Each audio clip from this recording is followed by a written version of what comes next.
Haleluya. Mpendwa mtazamaji, na kukaribisha katika kipindi chetu cha siri ya msamaha wa dhambi, ukiletewa na Pastor Ibrahim kutoka kanisa ya Righteousness of God Ministry hapa Lare.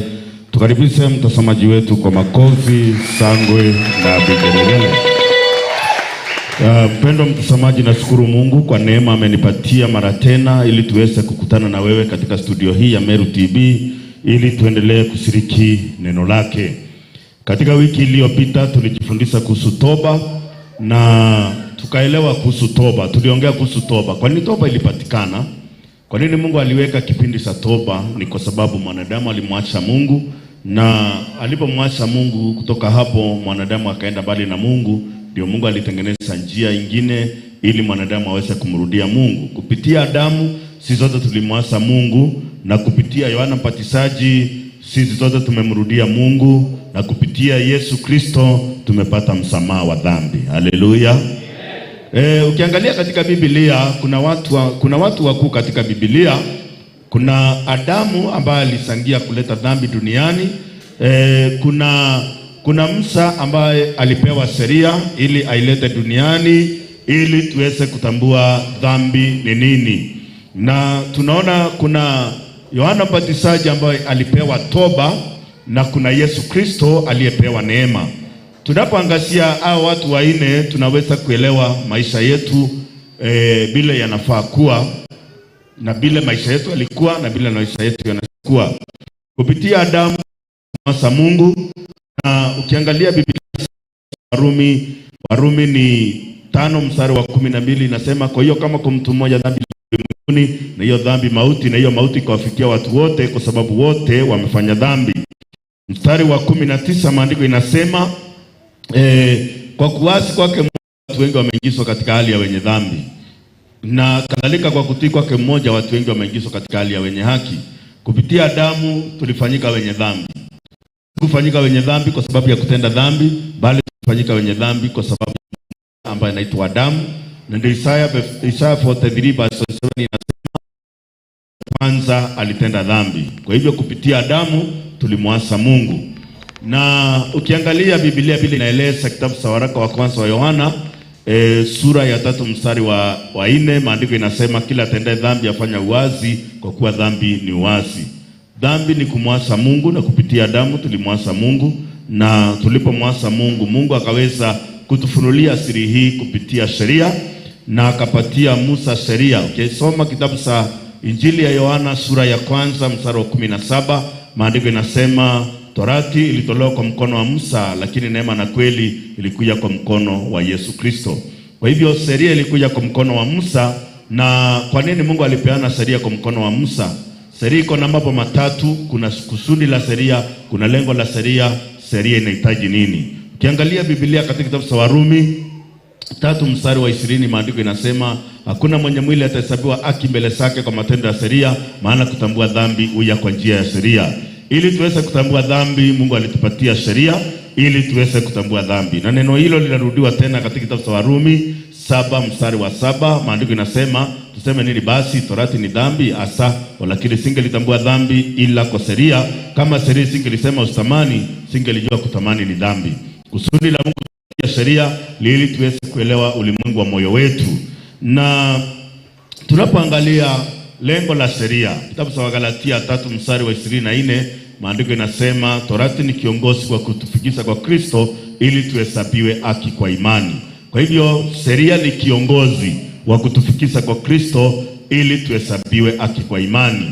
Sheria inahitaji nini? Sheria inahitaji mauti kama gharama ya dhambi. Dhambi ili iweze kulipiwa lazima kuwe na mauti. Pasipo mwagikaji wa damu hakuna msamaha wa dhambi. Kusoma kitabu cha Ibrania 9 mstari wa 22 inasema karibu vitu vyote katika Torati husafishwa kwa damu, na pasipo umwagikaji wa damu hakuna ondoleo. Kwa hivyo ukiangalia sheria inahitaji mauti kama gharama ya dhambi, na ndio tunaona sheria ni kiongozi wa kutufikisha kwa Kristo. Tunapofika kwa Kristo, Kristo anabeba dhambi zetu, na anapobeba dhambi zetu analipia dhambi zetu na mauti. Anakufa. Yesu hakufa kwa sababu ya dhambi yake, alikufa kwa sababu ya dhambi yangu na dhambi yako. Haleluya.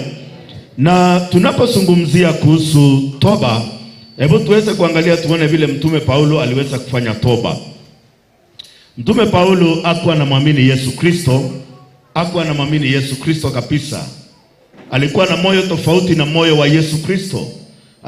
Alikuwa anaenda kutesa kanisa, alikuwa anaenda kuadhibu wale wanaolitaja jina la Yesu, wale wanasuhudia ya kwamba Mungu alimfufua Yesu Kristo. Alikuwa kinyume kabisa. Tuangalie kitabu cha Matendo ya Mitume, tuone vile Biblia inasema katika kitabu cha Matendo ya Mitume 9 mstari wa 1. Lakini Sauli akasindi kutisa na kuwaza kuwaua wanafunzi wa Bwana. Akaenda kwa kuhani mkuu, mstari wa 2,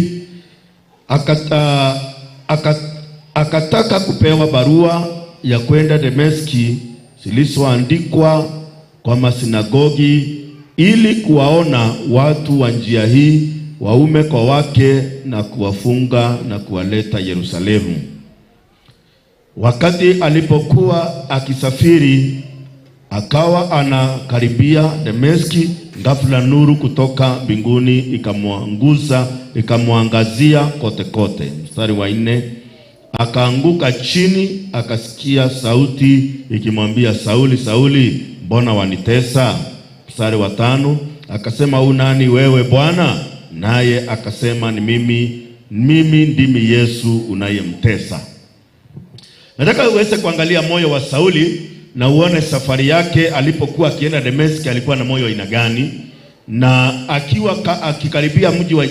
akikaribia Dameski aliweza kutana na Yesu Kristo. Nataka uangalie uone moyo wake ulifanyika namna gani alipokutana na Yesu Kristo. Ukiangalia katika safari yake, alienda akachukua barua ya kwenda kuwafunga wote wanaolitaja jina la Yesu.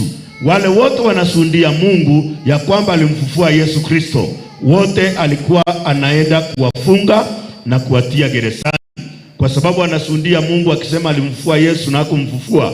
Kwa hivyo ndani ya moyo wake, ndani ya moyo wa Sauli, hakuwa anaamini ya kwamba kuna Yesu alifufuka.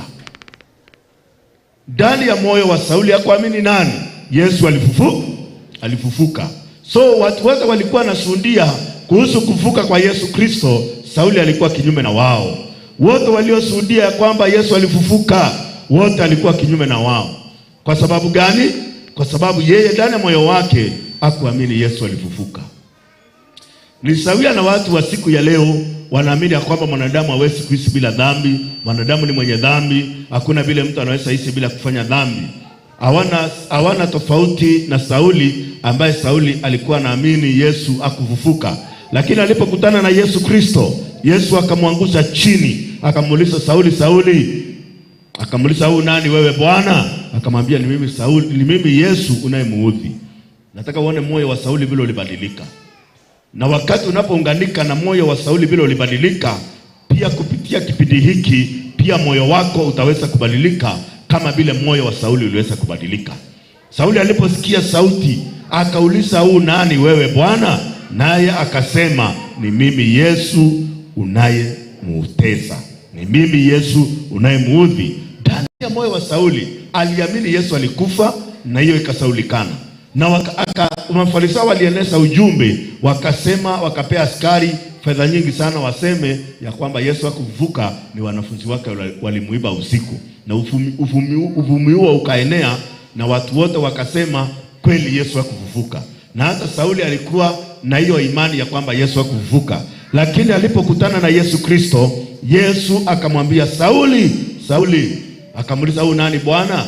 Akamwambia, ni mimi Yesu unayemuudhi. Ndani ya moyo wa Sauli, unafikiria ulibadilika ama kubadilika?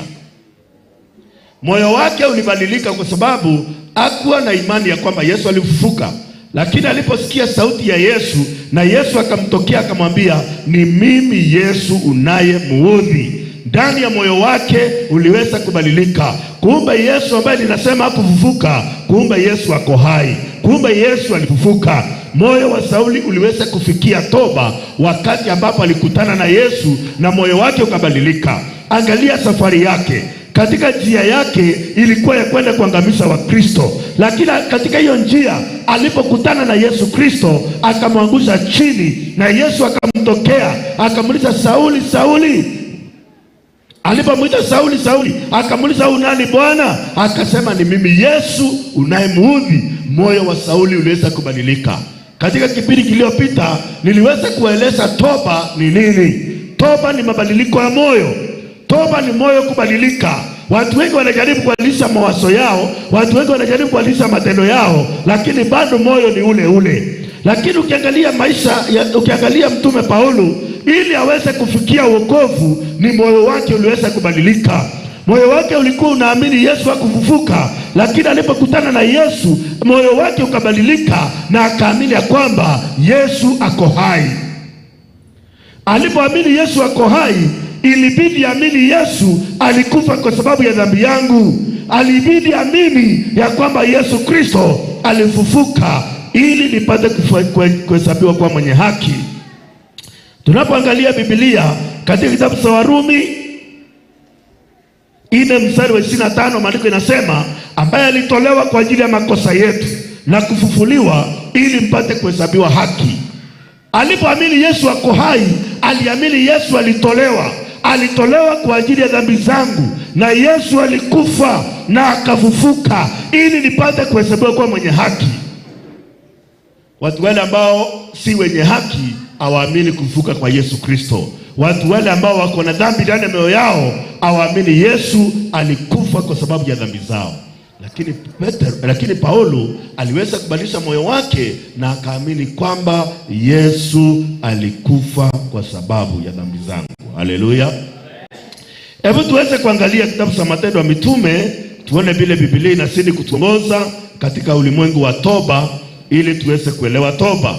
Tuangalie Matendo ya Mitume 26 mstari wa 18, tuone vile Biblia inavyotuongoza katika ulimwengu wa toba. Maandiko inasema, uwafumbue macho yao na kuwageuza waiache giza na kuelekea nuru, wasiache nguvu za Shetani na kumwelekea Mungu, kisha wapate msamaha wa dhambi zao na urithi miongoni wa waliotakaswa kwa imani iliyo kwangu mimi. Haleluya. Maandiko inasema uwafumbue macho yao na kuigeuza wasiache giza na kuelekea nuru. Toba ni kubadilisha njia. Kuna njia mwanadamu anayoiandama, njia ya giza.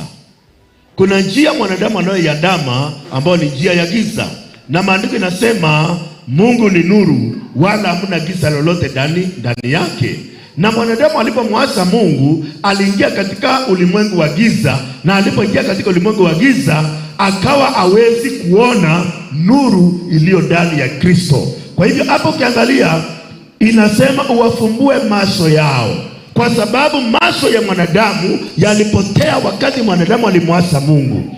Ukiangalia katika kitabu cha Mwanzo 3 mstari wa 6, maandiko inasema wakafumbuliwa macho wote wawili, wakajijua wako uzi. Baada ya Adamu kusikiza sauti ya Shetani, waliweza kupotea macho ya rohoni na wakafunguliwa macho ya mwili. Na katika macho ya mwili hatuwezi kuona nuru iliyo ndani ya Mungu, hatuwezi kuona nuru iliyo ndani ya Kristo. Na ndio hapa maandiko inasema uwafumbue macho yao. Ukiangalia katika kitabu cha Efeso sura ya 1 mstari wa 18, maandiko inasema na macho ya mioyo yao yatiwe nuru. Kwa hivyo katika macho ya roho yalipotea wakati mwanadamu alimwasi Mungu, na alipomwasi Mungu macho ya moyo wake yalitiwa giza. Na ndio hapa maandiko inasema uwafumbue macho yao. Haleluya. Uwafumbue macho yao na kuwageuza waiache giza na kuelekea nuru. Yaani kuwageuza waiache giza na kuelekea nuru. Na maandiko inasema na kuiacha nguvu za kisetani, na kuacha nguvu za Shetani na kumwelekea Mungu. Haleluya. Kuziacha nguvu za Shetani na kumwelekea nani? Kumwelekea Mungu, kisha wapate msamaha wa dhambi. Ili upate msamaha wa dhambi ni mambo gani yanafaa yafanyike? Jambo la kwanza, macho yafumbuliwe, mwelekea Mungu. Waache nguvu za nani? Shetani na kumwelekea nani? Mungu, wapate msamaha wa dhambi zao na urithi miongoni mwa watakatifu kwa imani iliyo kwangu mimi. Imani iliyo kwangu mimi. Katika moyo wangu ninayo imani ya kwamba kuna msamaha wa dhambi. Ndani ya moyo wangu ninayo imani ya kwamba kuna kutakaswa dhambi. Katika moyo wangu, ndani ya moyo wangu ninayo imani ya kwamba kuna kuhesabiwa haki. Ndani ya moyo wangu ninayo imani ya kwamba kuna watakatifu. Haleluya. Watakatifu hawako mbinguni, watakatifu wako duniani. Hiyo ndio imani iliyo ndani ya moyo wangu ya kwamba kuna watakatifu walio duniani. Na watakatifu walio duniani sio wale ambao wamejitakasa, ni wale wametakazwa. Baada ya kuacha nguvu za kisetani na kumgeukia Mungu, wanapata msamaha wa dhambi. Dhambi zao zinaoshwa. Si ati ya kwamba wanaosha dhambi zao, bali dhambi zao zinaoshwa. Na dhambi inaoshwa namna gani? Baada ya kufikia toba, baada ya kumgeukia Mungu. Angalia Matendo ya Mitume 21 mstari wa 20, tuone vile Biblia inasema. Mpendwa mtazamaji, fungua Biblia yako katika kitabu cha Matendo ya Mitume 21, kitabu cha Matendo ya Mitume 21, maandiko inasema, tufungue hapo tuone vile Biblia inasema. Maandiko inasema, nikiwashuhudia Wayahudi na Wayunani wa Mungu na kumwamini Bwana wetu Yesu Kristo. Haleluya. Nikiwashuhudia Wayahudi na Wayunani wafanya nini? Wamtubia Mungu na kumwamini Bwana wetu Yesu Kristo. Jambo la kwanza lile linafanyika ili uweze kupata msamaha wa dhambi ni kufanya nini? Ni kugeuka. Unapogeuka unamwamini nani? Bwana wetu Yesu Kristo. Na ukimwamini Bwana wetu Yesu Kristo unapata ondoleo la dhambi. Nikiwashuhudia Wayahudi na Wagiriki wamtubia Mungu na kumwamini Bwana wetu Yesu Kristo. Kwa hivyo kuna kugeukia Mungu. Unapomgeukia Mungu kuna Bwana wetu Yesu Kristo. Na unapokutana na Yesu Kristo, kazi ile Yesu Kristo anafanya imeandikwa katika kitabu cha Matendo ya Mitume 10 mstari wa 43. Tuangalie hapo mpendwa mtazamaji. Maandiko inasema, huyu manabii wote wamemshuhudia ya kwamba kwa jina lake kila amwaminie apate ondoleo la dhambi. Hakuna mahali Biblia inasema ukitenda dhambi ukaombe msamaha. Hakuna mahali Biblia inasema ukitenda dhambi uende ukaombewe msamaha. Biblia inasema katika kitabu cha Matendo ya Mitume 20:21, nikiwashuhudia Wayahudi na Wagiriki wamtubie Mungu na wamwamini Bwana wetu Yesu Kristo. Ili Matendo ya Mitume nayo 10 mstari wa 43 inasema, huyu manabii wote wamemshuhudia kwamba kwa jina lake ili kila amwaminie apate ondoleo la dhambi. Ili tupate ondoleo la dhambi tunafaa tufanye nini? Tuangalie kitabu cha Isaya 55 mstari wa 7. Maandiko inasema, mtu mbaya aache njia yake, mtu asiye haki aache mawazo yake, amrudie Bwana naye atamrehemu, arejee kwa Mungu wetu naye atamsamehe. Ili niweze kupata msamaha wa dhambi, ili niweze kupata msamaha wa dhambi, mpendwa mtazamaji, unahitaji kufanya nini? Unahitaji kutoka kwa njia yako. Njia ya Sauli, aliamini Yesu hakufufuka. Mawazo yake yalimwambia Yesu hakufufuka. Ilibidi atoke kwa mawazo yake, na amini ya kwamba Yesu alifufuka. Haleluya. Maandiko inasema namna gani? Mtu mbaya aache njia yake. Hiyo njia ya kujitakasa, toka kwa hiyo njia. Hiyo njia ya kuomba msamaha kila siku, toka kwa hiyo njia. Kwa sababu katika hiyo njia hakuna wokovu. Katika hiyo njia hakuna msamaha wa dhambi. Kuna vile mwanadamu anawaza, anafikiria, nikiomba sana, nikitoa sana, nikitenda matendo mazuri sana, nitaweza kuwa mwenye haki ama dhambi yangu itaoshwa. Toka katika hiyo njia, toka katika hiyo mawazo. Unapotoka katika hiyo mawazo na kumrudia Bwana, anaahidi kukurehemu, anaahidi kukusamehe. Haleluya. Msamaha uhitaji juhudi yetu. Msamaha hauhitaji matendo yetu, bali ni kuacha njia yetu na kumrudia Bwana.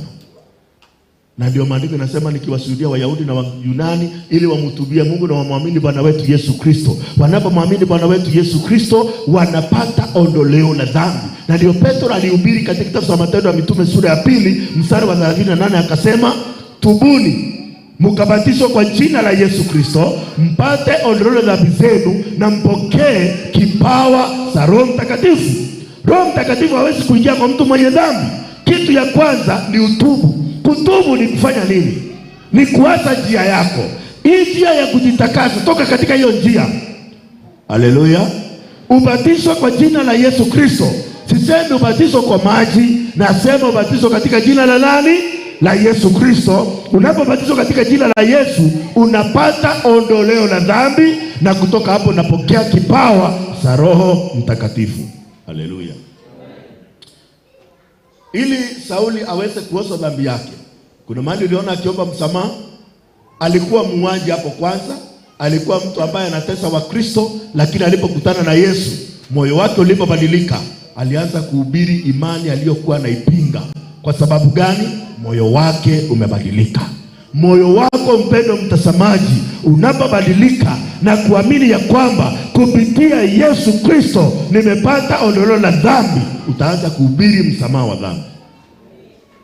Kwa nini watu wahubiri msamaha wa dhambi? Kwa nini makanisa yahubiri msamaha wa dhambi? Kwa nini wachungaji wengi wahubiri msamaha wa dhambi? Wanahubiri tu bila unaweza suluhisha dhambi yako wewe mwenyewe, kwa sababu hawajatubu wamwelekee Mungu na wamwamini Bwana wetu Yesu Kristo. Licha ya kuwa wanataja jina la Yesu, hawana imani ndani ya Kristo. Kama wana imani ndani ya Kristo, wangehubiri msamaha wa dhambi. Mtume Paulo ndiye huyu anahubiri katika kitabu cha Matendo ya Mitume 26 mstari wa 18. Ndiye anahubiri akisema namna gani? Macho ya mioyo yenu macho yenu yatiwe nuru, muache giza muelekee nuru, muache nguvu za Shetani muelekee Mungu, ili mpate msamaha wa dhambi. Kwa nini anahubiri hivyo? Jambo la kwanza, yeye mwenyewe amepata msamaha wa dhambi. Mchungaji anaweza kuhubiri msamaha wa dhambi wakati yeye mwenyewe ana msamaha wa dhambi? Haleluya. Atahubiri msamaha wa dhambi wakati yeye mwenyewe ni mwenye dhambi? Katika nchi yetu ya Kenya, zaidi ya 70% ya wachungaji ni wenye dhambi. Na ukitaka kujua ni wenye dhambi, wanajua maandiko, kila andiko linalozungumzia kuhusu kutoa. Kila andiko limeandika kuhusu kutoa, analijua mahali lipo, anazungumzia hapo. Lakini andiko linalozungumzia bila Yesu aliosha dhambi hawalijui, kwa sababu wao si wa Kristo, hawakukutana na Yesu au watume. Unapokutana na Yesu, kazi ile Yesu anakupatia ni kuhubiri injili ya msamaha wa dhambi. Hiyo ndio hatua ya kwanza kabla utumikie Mungu. Jambo la kwanza, uoshe dhambi zako. Haleluya. Ama kuna mwanaume anatumikiwa na mwanamke kabla ya kumuoa. Mwanamke anaweza kutumikia kabla ya kukuoa, kabla umuoe. Unataka mwanamke huyu aoa akupikie chakula. Mwanamke huyu aoa akuvulie nguo. Unataka mwanamke huyu aoa akupikie chakula. Inawezekana? Sasa kuna watu ambao kuna watu wanailia kama hiyo. Wahubiri wale ambao hawaye kutana na Yesu Kristo, bado wanahubiri kutoa, wanahubiri kutumikia Mungu, wanahubiri kutumikia Yesu Kristo. Hawahubiri bila Yesu aliwatumikia, mpaka Yesu akakuja katika mwili wa mwanadamu, akabeba dhambi katika mwili wa mwanadamu, akalipa dhambi zote pale msalabani. Hawana siri hiyo, lakini wana siri ya kutoa. Bila unaweza toa uwe tajiri. Mnafikirianga matajiri wote katika nchi ya Kenya walitoa fungu la 10 makanisani wakatajirika? Haleluya. Watu wanakimbia kanisani, wakimbii kutafuta msamaha wa dhambi, wanakimbia makanisani ili waweze kutajirika. Na wachungaji nao katika hii Biblia wanajua kila andiko linaoongea kuhusu kutoa. Sisemi kutoa ni vibaya, hapana, lakini kutoa ni hatua ya pili baada ya kuoshwa dhambi, lakini si hatua ya kwanza. Dhambi yeyote na kutoa fungu la 10, dhambi yeyote na kutoa sadaka, hapana. Dhambi inaoshwa na damu ya Yesu Kristo. Wakati unapomgeukia Yesu Kristo na kumwamini, damu yake iliyotirika msalabani inakuosha dhambi zako. Baada ya kuoshwa dhambi zako, unaweza kuomba, unaweza kutoa fungu la 10, unaweza toa vitu vyako kwa ajili ya Injili. Kwa sababu gani? Umeoshwa dhambi. Haleluya. Paulo kwanza alikuwa mtu wa sheria, na anaona wale wanahubiri Kristo alifufuka au watu wanaharibu sheria ya Mungu. Na ndani ya moyo wa Sauli alikuwa 100% anafanya kazi ya Mungu. Ama nafikiria ndani ya moyo wako alikuwa anafikiria anafanya kazi ya Shetani? Alikuwa anafanya kazi ya Mungu. Lakini hiyo kazi yote anafanya si ya Mungu. Kwa sababu gani? Anapigania Mungu, anapigania sheria. Wakati sheria ilifika mwisho, maandiko inasema namna gani? Katika kitabu cha Luka 16 mstari wa 16, Torati na manabii walikuwepo mpaka Yohana. Kutoka Yohana ni habari njema ya ufalme wa Mungu inatangazwa. Ukiangalia Biblia inasema namna gani katika kitabu cha Warumi, Warumi 10 mstari wa 4, Kristo ni mwisho wa sheria ili kila mwaminie ahesabiwe haki kwa imani. Ukiangalia Wagalatia 3 mstari wa 25 inasema kama imani imekuja, hatuko tena chini ya kiongozi, kumaanisha hatuko chini ya sheria. Haleluya. Kama imani imefanya nini? Imekuja. Imani ambayo ilikuja na Yesu Kristo imenitakasa. Imani iliyokuja na Yesu Kristo imenihesabia haki. Imani iliyokuja na Yesu Kristo imeniunganisha na Mungu. Haleluya. Kwanza badilisha njia. Mwana mpotevu alimwasa baba, akaenda nchi ya mbali. Akatumia vitu vyote jaku ikaingia katika nchi ile, akaenda akashikamana na mmoja wa nchi ile, akampeleka shambani kwake kulisha nguruwe. Akiwa pale akatamani kukula maganda waliokula nguruwe, kwa maana hakuna mtu aliyempa kitu. Akiwa pale akasikatia ndani ya moyo, ni watumishi wangapi kwa baba yangu wanakula na kusasa na mimi nakufa njaa. Alihamisha moyo katika nyumba ya baba yake. Toba ni mabadiliko ya moyo. Mwana alibadilisha moyo, na alipobadilisha moyo akaanza kuona nini? Nyumba ya baba. Na pia wewe wakati unapobadilisha moyo, unaona hii njia yangu ya kujitakaza, hii njia ya kuomba msamaha haiwezi nisaidia, haiwezi ondoa dhambi. Unapobadilisha moyo, utaangalia bila Mungu alikufanyia. Utaona Yesu Kristo bila alibeba dhambi zako na bila aliandikwa msalabani, na kwa msalabani akasema yote yamekwisha. Dhambi yako iliisha. Haleluya. Mpendo mtazamaji, dhambi yako yote ilioshwa na damu ya Yesu Kristo. Amen. Mwana mpotevu akasema nitaondoka, nitakwenda kwa baba yangu, nimwambia nimekosa mbele yako na mbele ya mbingu, sistahili kuitwa mwana wako tena. Akaondoka.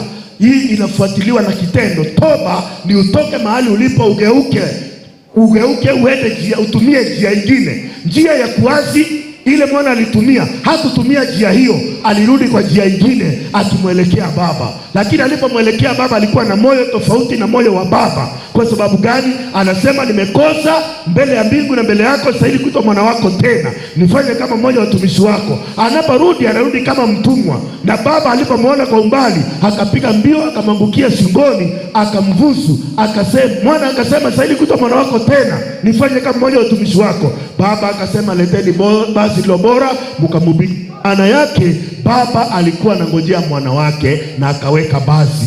Mungu anakungojea, ameandaa basi la wokovu kwa ajili yako. Hakuna matendo yako yanahitajika. Haurudi kama mtumwa. Ukifika kwa baba anakubalisha basi la kudhibitisha wewe ni mwana. Haleluya. Huyu mwana akarudi, akupatiwa basi ambaye ni baba alisema mbalisheni. Akujibalisha. Kama angejibalisha ingekuwa kazi ya mwana. Basi baba akasema leteni basi lo bora mkamubike. Leteni viatu, leteni pete, leteni kama aliyenona. Wakati neno la baba lipoanza kufanya kazi, tunaona vile mwana alifanikiwa katika maisha yake. Ni wewe unafanya kazi ama ni Mungu anafanya kazi? Ukijifanyia kazi utaanguka. Ukijifanyia kazi. Kwa hivyo Mungu akubariki mpendwa mtazamaji. Naomba tushukuru. Baba mtakatifu na mkombozi wetu Yesu Kristo, tuna sifa nyingi na shukrani nyingi kwa sababu ya neema umetujalia siku ya leo kujifunza neno lako. Hebu Bwana majeshi, neno hili likawe mwanga katika njia ya kila mpendwa ambaye amesikiza neno hili. Kwa imani katika jina la Yesu Kristo tunaomba. Amen. Tuage mtazamaji kwa makofi, sango na vigelegele. Mungu akubariki mpendwa mtazamaji. Mungu awabariki. Tumesema